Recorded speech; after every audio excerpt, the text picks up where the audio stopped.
sommes très heureuses de vous retrouver encore une fois autour de la parole de Dieu. Que cette parole nous fasse du bien, qu'elle nous guérisse, qu'elle nous restaure, qu'elle nous relève et qu'elle apporte la foi nécessaire dont nous avons besoin pour décrocher nos miracles. Au nom puissant de Jésus. Amen. Bonjour chers téléspectateurs. Merci de prendre encore une fois le rendez-vous autour de la parole de Dieu. Aujourd'hui, nous sommes dans le livre de Matthieu chapitre 15 à partir du verset 22. Une femme de cette région, une Cananéenne, arrive et se met à crier « Seigneur, fils de David, aie pitié de moi. Ma fille a un esprit mauvais en elle. Elle va très mal. » Mais Jésus ne lui répond pas un mot. Ses disciples s'approchent de lui et lui disent « Fais partie cette dame.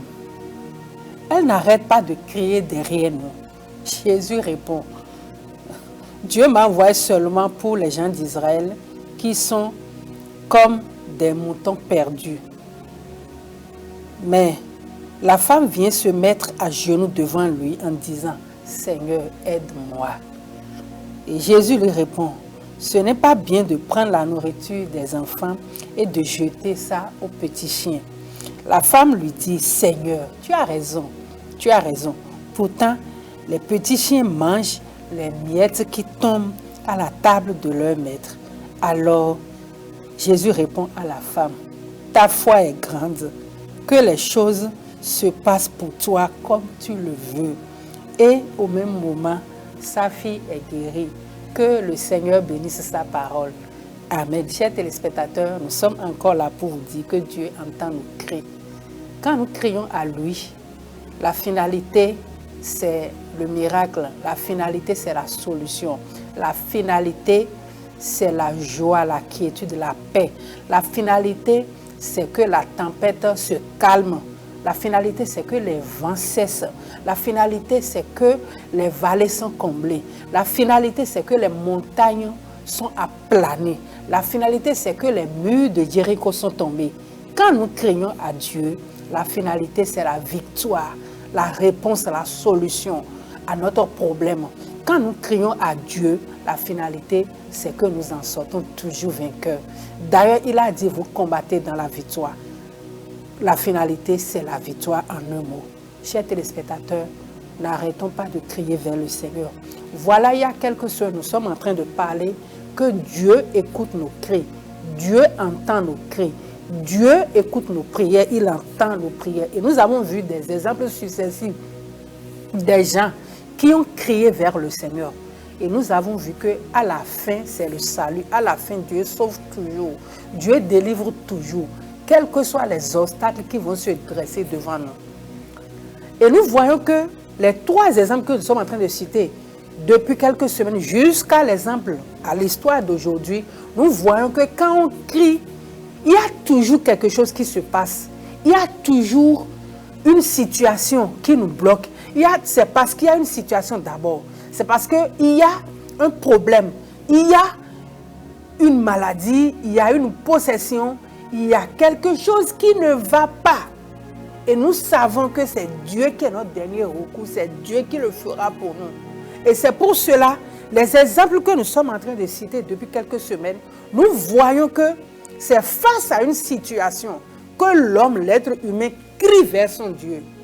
Ici, nous parlons de Dieu suprême, celui qui a créé les cieux et la terre, celui qui, en son nom, tout genou fléchit dans les cieux et sur la terre, celui-là qui est mort et qui est sorti du tombeau, celui-là qui est le seul qui est ressuscité et qui est vivant pour toujours. C'est de lui que nous parlons, Jésus-Christ de Nazareth. Donc, l'être humain crie vers son Dieu et nous sommes en train de dire aux téléspectateurs qui nous suivent que si vous criez à Dieu, si vous criez à Jésus, il vous répond à coup sûr. Nous n'avons pas encore vu un cas où l'être qui est dans le besoin a crié vers son Dieu Jésus-Christ et Jésus l'a laissé. Jésus n'abandonne pas. Ici, nous voyons une femme qui, en son temps, en son époque, n'était pas digne de recevoir le miracle qu'elle demandait. Elle n'en était pas digne. Parce qu'en ce moment, le miracle de Dieu ne s'est pas encore tourné vers nous, les autres nations. Mais la foi et la détermination de cette dame, ces cris ont fait que Jésus a sauté le verrou. Le miracle qu'elle ne pouvait pas avoir en ce temps, sa détermination a ramené du futur au présent. Et elle a obtenu gain de cause. Et la Bible nous a dit que en ce moment même précis, en cet instant, tout à coup, sa fille a été guérie, sa fille a été délivrée, sa fille a été restaurée. Chers téléspectateurs, nous n'avons pas de raison de dire que nous sommes fatigués. L'histoire de cette dame nous interpelle, nous aussi, aujourd'hui. Et nous encore, en tant qu'enfants de Dieu, nous, qui sommes au temps de la grâce, où le Seigneur a tourné déjà ses regards vers nous. Nous, à qui il a fait aussi la grâce et la faveur de le connaître et de confesser son nom. Nous n'avons pas de raison de dire que nous sommes fatigués. Nous n'avons pas de raison d'arrêter de crier. Nous n'aurons pas de raison d'arrêter de crier vers lui. Cette dame, en son temps, ne devait pas avoir ce miracle parce qu'elle n'était pas éligible. Elle ne remplissait pas les conditions de son époque pour obtenir une telle faveur. Le Seigneur l'a bien précisé. Le Seigneur l'a si bien dit pour dire, d'abord, je ne suis pas venu pour vous. Je suis venu pour ceux de la maison. Et la dame a dit non. Elle est venue se mettre à genoux devant le Seigneur pour dire, Seigneur, fais-moi grâce, aide-moi. Et le Seigneur a repris pour dire non. Je ne te le ferai pas.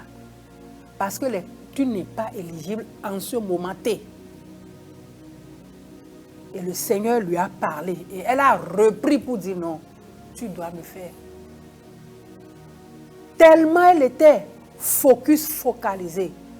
Par ses cris, par sa conviction, par sa détermination, par sa foi. À tel point que le Seigneur a été obligé de lui faire le miracle. Et le Seigneur a dit non. Je n'ai pas trouvé une si grande foi. Qu'il te soit fait selon ce que tu viens de dire maintenant. Alors le Seigneur répondit à cette femme, ta foi est grande, que les choses se passent pour toi comme tu le veux. Et la Bible nous a dit, au même moment, aussitôt, en un instant, tout à coup, sa fille est guérie.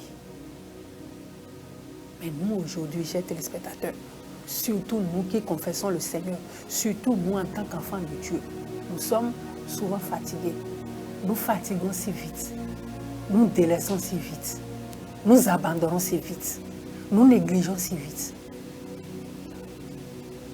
Souvent, nous démissionnons si vite. Nous abandonnons si vite. Nous n'avons même pas de l'endurance. Ça prouve que nous n'avons pas une foi solide. Parce que souvent, la foi rencontre toujours des obstacles en chemin. Comme cette dame. D'abord, quand elle a commencé par crier, les apôtres ont dit, chasse cette dame de derrière nous, elle nous fatigue. Les apôtres l'ont bien dit, pour dire non. Oh, ils ont dit non, chasse cette dame. Et nous, elle nous fatigue trop.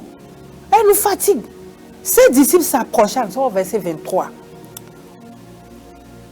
De lui dire, fais partie cette femme. Elle n'arrête pas de crier derrière nous. C'est déjà des obstacles que la foi de cette dame a rencontré. Cette dame qui veut la guérison pour sa fille, elle a rencontré 3 obstacles majeurs. 3 obstacles majeurs. Et elle les a toutes bravées. Parce que même ces cris-là ne lui disent rien. Elle continue, même quand les apôtres ont dit non, on n'a qu'à la renvoyer, cela ne lui disent même rien, n'a même pas peur. Elle était déterminée. Chers téléspectateurs, mais nous aujourd'hui, nous allons refuser de crier vers notre Dieu, vers notre Seigneur, lui qui nous a dit dans sa parole, invoque-moi le jour de la détresse et je te répondrai. Il nous a même fait la promesse, invoque-moi le jour de la détresse, et je te répondrai. Chers téléspectateurs, est-ce que nous l'invoquons réellement? Est-ce que nous nous attendons réellement à lui? Ou est-ce que notre foi ne vacille pas devant les épreuves? Devant le vent qui souffle, est-ce que notre foi ne vacille pas? Est-ce que notre foi n'est pas ballottée à tous vents et doctrines? Est-ce que nous sommes solides et nous sommes enracinés en Jésus-Christ?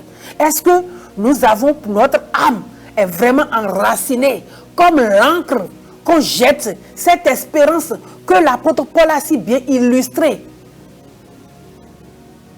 Et pour nous dire qu'elle représente l'encre qui solidifie, qui maintient le bateau devant les flots, à la surface de l'eau, pour qu'elle ne coule pas.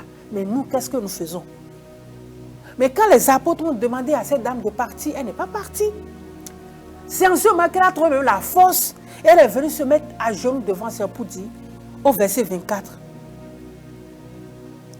Elle est venue se jeter pour dire, quand Jésus lui a dit, Dieu m'a envoyé seulement pour les gens d'Israël, et qui sont comme des moutons perdus. On a dit que là, cette femme, au verset 25, on a dit, cette femme vient se mettre à genoux devant lui en disant, Seigneur, aide-moi. Elle était très déterminée. Elle ne s'est pas arrêtée. Et quand Jésus même lui a dit, non, je ne peux pas donner ça, la nourriture des brebis aux chiens, elle a dit non. Même quand les enfants mangent à table, les chiens mangent les miettes. Et Jésus a été sidéré à tel point pour dire, non, la femme, ta foi est si grande. Non, va. Que ton miracle te soit fait selon les mots que tu viens de prononcer. Chers téléspectateurs, quels sont les mots qui sortent de notre bouche? Est-ce des mots de murmure? Ou bien des mots, des paroles de foi? Des paroles fermes? Des paroles déterminées? Mais souvent, nous murmurons beaucoup. Mais cette dame n'a pas murmuré. Elle a convaincu le Seigneur Jésus-Christ et son miracle lui a été fait. Chers téléspectateurs, aujourd'hui encore une fois, Dieu nous interpelle et il parle à notre cœur. Soyons déterminés. Il entend nos cris, il entend nos prières. Et si vous avez cette assurance en vous que le Seigneur vous entend, vous devez être déterminés. Vous ne devez pas laisser les obstacles prennent le dessus. Non. Que le Seigneur vous garde. Que le Seigneur fortifie quelqu'un. Que le Seigneur visite un téléspectateur. Que le Seigneur relève quelqu'un. Que le Seigneur opère le miracle que vous attendez. Qu'il vous garde, qu'il vous touche. Qu'il soutienne votre foi. Pour que vous rentrez en possession de ce que vous attendez de lui. Que sa puissante main de protection vous garde. Ayez en esprit que quand on crie toujours vers le Seigneur, il répond parce qu'il a dit « Invoquez-moi et je vous répondrai ». Sachez que le Seigneur répond toujours quand nous l'invoquons. Et que vous passez une agréable journée et que vous méditez tout au long de cette journée, que ce verset résonne dans votre cœur. Quand nous l'invoquons, il nous répond à coup sûr. Restez bénis. Amen.